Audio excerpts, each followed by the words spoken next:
Salut, bienvenue pour une nouvelle vidéo et pour un nouveau tag. Et ça fait un moment que j'ai fait le E tag, le A tag, bref, que j'avais trouvé sur la chaîne de Jim's Book. Je vous remettrai sa chaîne en barre d'infos.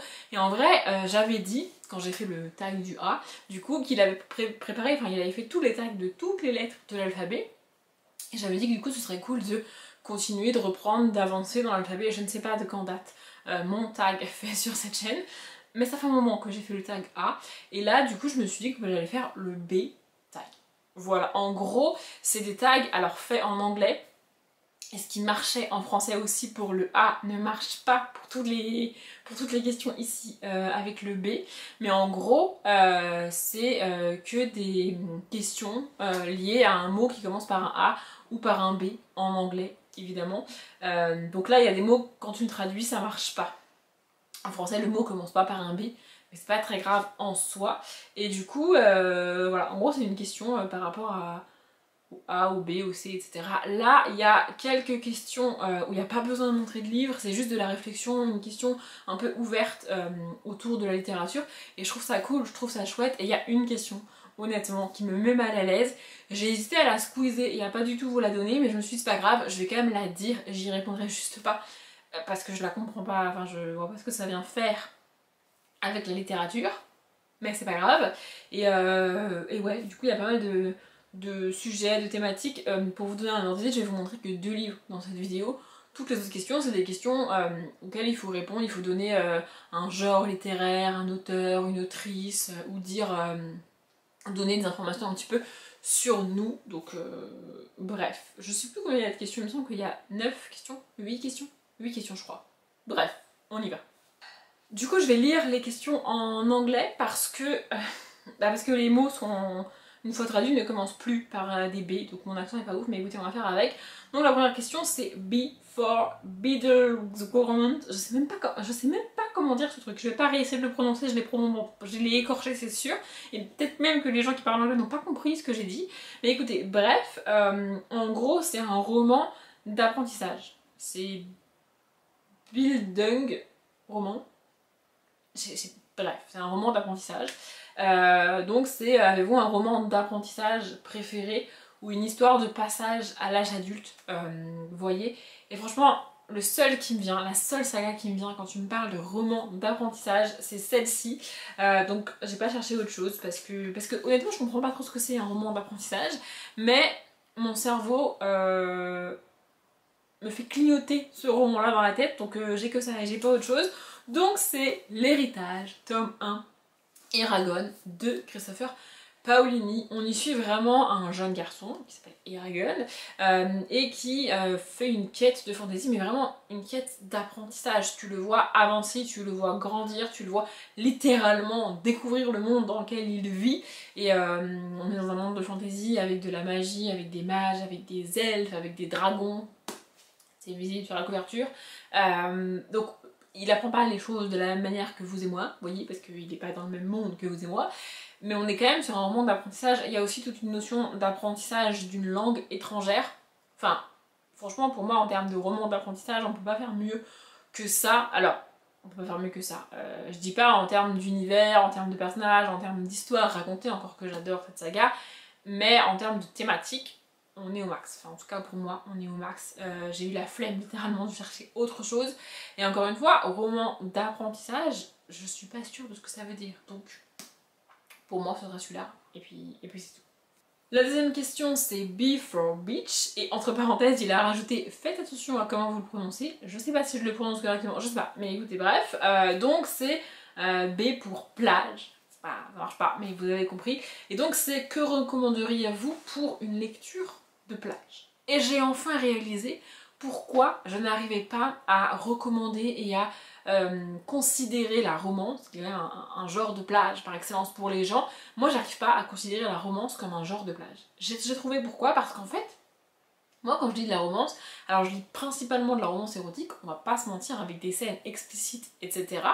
Mais au-delà de ces scènes-là, que j'ai pas forcément envie de lire en public, on va pas se mentir, au-delà de ces scènes-là, j'aime bien être tranquille, posée avec les personnages, et uniquement avec les personnages, ne pas avoir de bruit, ne pas être dérangée quand je lis de la romance. J'ai pas besoin d'être concentrée à l'extrême pour lire de la romance, bien moins que pour lire l'héritage que je viens de vous montrer, mais j'ai besoin d'être tranquille en fait. Je veux être juste moi avec les personnages, avec eux, prendre le temps, être posée et pas avoir des cris, des gens autour, le soleil, il faut changer de position parce que le sable. Non! Je veux être peinard quand j'ai de la romance. Donc, pas de la romance à la plage. Mais il y a une autrice qui m'est venue à l'inverse où je peux lire cette autrice-là en étant dérangée avec du bruit autour, etc.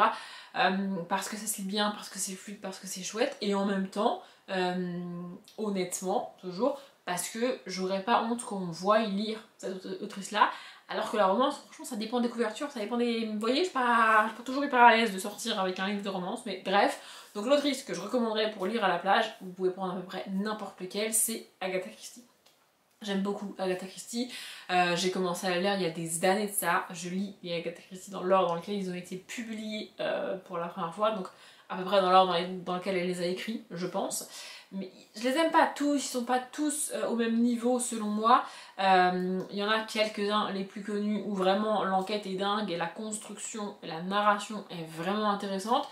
Mais si ce que tu cherches c'est un livre de plage, pas prise de tête, un Agatha Christie c'est cool. En général ça fait 200 pages voire un peu moins, donc ça peut se lire en une après-midi de plage si vraiment tu veux, ou sur une semaine si tu vas un petit peu régulièrement à la plage, vous voyez. Et aussi et surtout les Agatha Christie c'est des livres qui sont facilement trouvables d'occasion, tu peux les avoir pour 1 euro, 2 euros grand max dans des vieilles éditions. Je précise ça parce que quand tu emmènes un livre à la plage, personnellement, je vais pas emmener n'importe quel livre à la plage. C'est un livre que, entre guillemets, ça me dérange pas de l'abîmer. Un Agatha Christie, par exemple, que j'ai payé 1,50 € d'occasion, c'est pas très grave s'il a un peu de sable, si les pages sont pliées et qu'il est un peu abîmé. Vous voyez. La troisième question, c'est Before Best. Donc là, c'est le meilleur livre que j'ai lu depuis le début de l'année. Ce qui est cool avec cette question, c'est qu'en fait, il n'y a pas de date pour faire ce challenge, tu vois. C'est pas comme si c'était le challenge de l'automne ou le challenge de la rentrée. Tu vois, tu peux le faire en janvier comme tu peux le faire en mars. Moi, je le fais en octobre. Au moment où je filme, on est en octobre, en tout cas. Et du coup, j'ai le choix pour mon meilleur livre de l'année. Mais en vrai, quand j'ai lu les questions, j'ai écrit un livre, le premier qui m'est venu. Et je me suis dit, j'irai voir dans mon carnet s'il n'y a pas mieux. Puis en vrai, je me suis dit, bah, s'il y a mieux et que je m'en rappelle pas, c'est que c'est pas vraiment mieux pour moi. Vous voyez ce que je veux dire? Donc, j'ai décidé que mon meilleur livre lu depuis le début de l'année, c'est Impitoyable Serment, le tome 2 de Divine Rivalité de Veronica Ross, donc de Rebecca Ross, je les confonds maintenant, c'est terrible. Si le livre comme ça ne vous dit rien, peut-être que ça vous parle plus. Voilà, c'est Impitoyable Serment, c'est le tome 2, donc évidemment il faut commencer par le tome 1, mais moi j'ai lu le tome 1 en fin d'année dernière ou en janvier, je ne sais plus, et du coup bah, j'ai lu le tome 2 cette année, et franchement j'ai adoré. On est sur de la romantécie, mais alors je sais pas pour vous, moi quand on me dit c'est de la romantécie, ma première réaction c'est de me dire ok j'ai pas envie. Parce que si tu me dis romantécie, ça veut dire qu'on va être dans un monde hyper compliqué, avec des gens qui se compliquent la vie, qui sont soi-disant ennemis, alors qu'en fait, bah, c'est des raisons ridicules pour être ennemis. Dans la plupart des romantécies, franchement, moi je trouve que c'est le cas. Mais qui vont tomber amoureux, qui vont devoir passer du temps ensemble. Vraiment, romantécie pour moi, c'est ça dans ma tête. Et je suis en mode, j'ai pas envie, en fait. Enfin, vraiment, ça me dépasse. Mais là, c'est pas le cas. Ici, on va rencontrer deux jeunes gens, donc qui sont... ici sur la couverture évidemment. Comment s'appelle-t-il? Donc lui c'est Roman et elle c'est Iris. Je savais qu'elle avait un nom de fleur mais je ne savais plus quelle fleur. Donc Iris qui au début du tome 1 a enfin décroché un espèce de petit stage dans un journal. On est à une époque où il n'y a pas toute la technologie, il n'y a pas de téléphone, il n'y a pas internet, tout ça, tout ça. On est à une époque où vraiment les journaux, c'est le must du must de l'information, c'est... Voilà, les journaux écrits, je veux dire, hein, avec le grand journal, le machin, le truc, vous voyez ce que je veux dire. Donc c'est ça, et son rêve c'est d'être journaliste. Du coup, elle a enfin décroché un tout petit job vraiment dans un grand journal et elle est très contente, donc elle débarque là-bas, elle retape des trucs à la machine à écrire, c'est pour ça qu'on a une machine à écrire ici.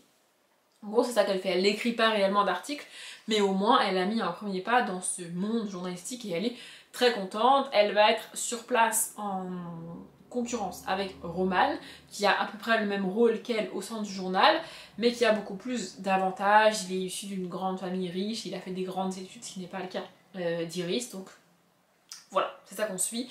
Et en arrière-fond de tout ça, on a une guerre. On est dans un monde de fantasy, comme je l'ai dit, avec des dieux, des déesses, etc. qui ont été, il y a des années et des années, battus par les humains et emprisonnés sous terre, un peu enterrés vivants, parce qu'on ne peut pas tuer les dieux. Donc ils les ont enterrés, sauf qu'il y en a un qui s'est réveillé, et qui est en train d'essayer de faire en sorte qu'une autre déesse se réveille, parce qu'il lui en veut, parce qu'il veut faire la guerre. Et donc nos deux déesses et dieux appellent à eux des gens pour faire la guerre. Et le frère d'Iris a été un peu appelé et est parti à la guerre. Et donc le journal parle un peu de la guerre, forcément. Et on va suivre Iris dans toutes ces choses-là. Il y a aussi toute une histoire de machine à écrire magique. Franchement, j'adore cet univers, j'ai trouvé ça absolument génial.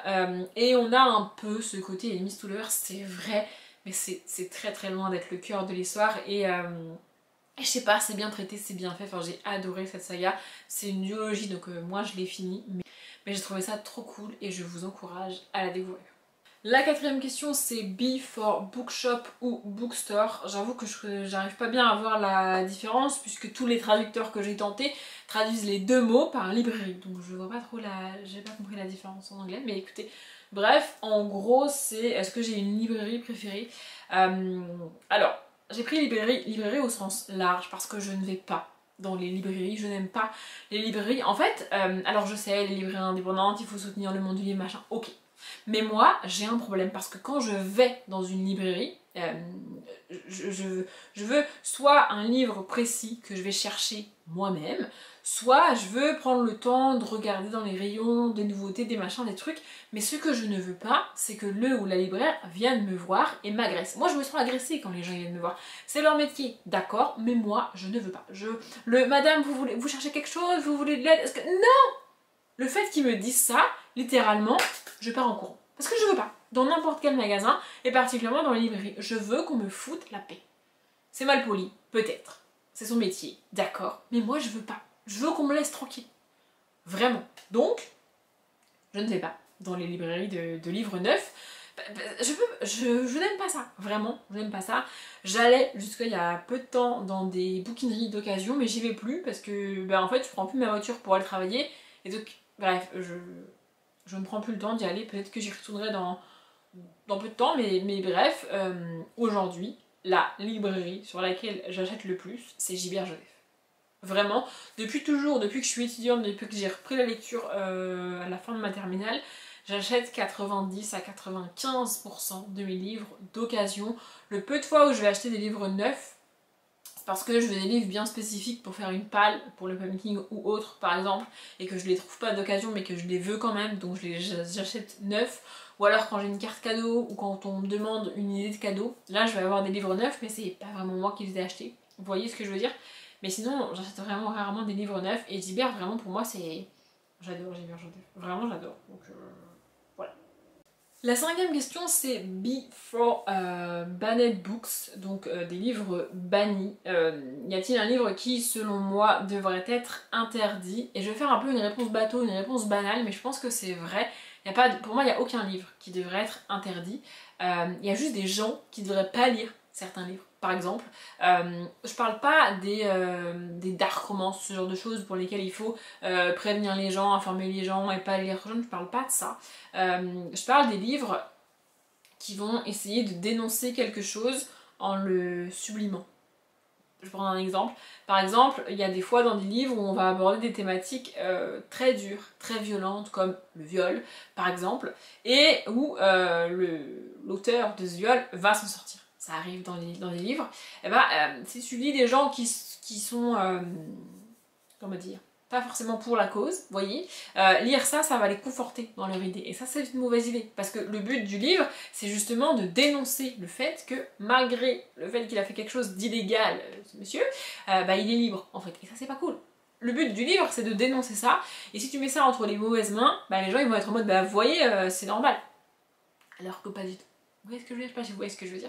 Donc je pense que non, il n'y a pas besoin de bannir un livre au global, à l'international pour tout le monde.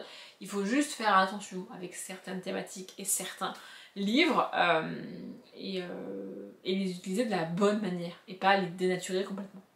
Voilà. La 6e question, c'est celle qui me met très mal à l'aise et que je vois pas ce qu'elle vient faire là au milieu de la littérature, mais je vais quand même vous la donner. Donc c'est B pour Bible, celui-là je peux le dire en français puisque c'est le même mot. C'est quel est votre livre préféré de la Bible et quels sont les avertissements déclencheurs que vous pensez qu'il devrait avoir? Alors, Nouveau Testament, Ancien Testament, tout ça, je sais pas de quelle religion il parle. Bible, en général, c'est pour le christianisme, évidemment. Mais on peut élargir ça à toutes les religions, je ne sais pas. Bref, je n'ai lu aucun livre de religion, et encore une fois, je ne vois pas le rapport entre la Bible et la littérature. Parce que pour moi, ici, on parle de littérature et pas de religion. Donc je sais pas quels avertissements déclencheurs il faudrait mettre, j'en ai aucune idée. J'ai jamais lu la Bible, j'ai juste eu quelques extraits quand je faisais du catéchisme et que j'étais jeune, mais ouais, je comprends pas, je vois pas ce qu'elle vient foutre en plein milieu de cette question, mais elle y est, donc je vous la donne. Voilà. La 7e question, c'est B for Bookshelf, donc là c'est bibliothèque, en gros, ou étagère, mais là c'est dans le sens vraiment bibliothèque de livres, et donc la question c'est, il faut vous montrer mes bibliothèques. Alors honnêtement je vais pas prendre le temps de le faire ici dans cette vidéo là, vous voyez mes bibliothèques qui sont derrière moi, qui sont couleur de l'automne pour cette saison d'ailleurs, et je vous remettrai en barre d'infos non pas le bookshelf tour parce que je ne fais pas de bookshelf tour à proprement parler, mais la réorganisation que j'ai sortie autour du 20-22 septembre. Je réorganise mes bibliothèques à chaque changement de saison, donc vous les voyez à chaque changement de saison. Et si, voilà, si vous voulez voir vraiment le tour de mes bibliothèques, c'est dans cette vidéo-là. Et sinon, elles sont derrière moi. La 8e question, c'est B pour Brésil. Là, c'est pareil, j'ai pas besoin de le faire en anglais. Et donc, en gros, c'est une question qui tourne autour de Paulo Coelho, qui est brésilien. A priori, je ne savais même pas. Enfin, je savais qu'il était un peu de langue portugaise, on va dire, mais je savais pas trop de quel pays. Bref, donc L'Alchimiste de Paulo Coelho a été traduit en 70 langues. Avez-vous lu un Paulo Coelho?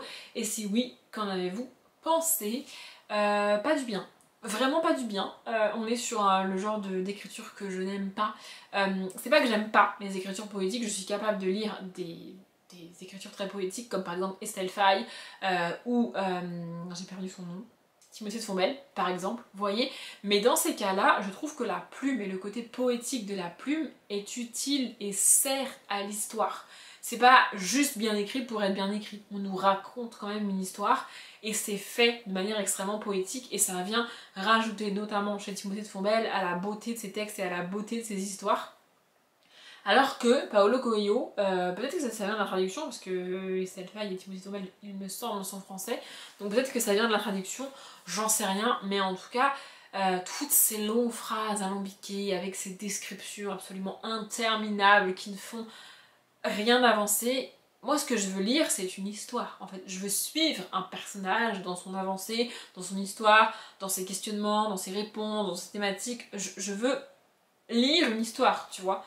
Lire des descriptions et des enchaînements de belles phrases juste parce que l'auteur sait écrire des belles phrases, ça m'intéresse pas.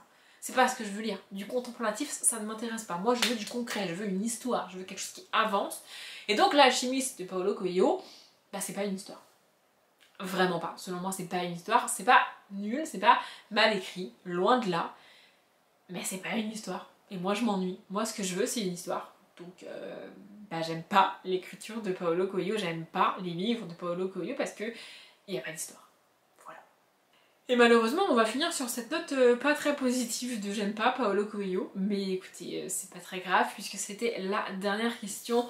Je l'ai pas précisé au début, mais en barre d'infos, vous aurez le lien vers la chaîne de Jim's Book si jamais ça vous intéresse d'aller jeter un œil. Et il y aura aussi toutes les questions en anglais et ma traduction plus ou moins personnelle. Je me suis quand même aidée de quelques traducteurs pour quelques mots que je connaissais pas, mais bref. Et les livres que j'ai cités, même s'il n'y en a pas énormément. Voilà, je vais m'arrêter là pour cette vidéo. J'espère qu'elle vous a plu. Merci de l'avoir regardée jusqu'au bout. Comme d'habitude, je vous souhaite une bonne journée, un bon après-midi, un bon appétit ou une bonne nuit. Et je vous dis à bientôt.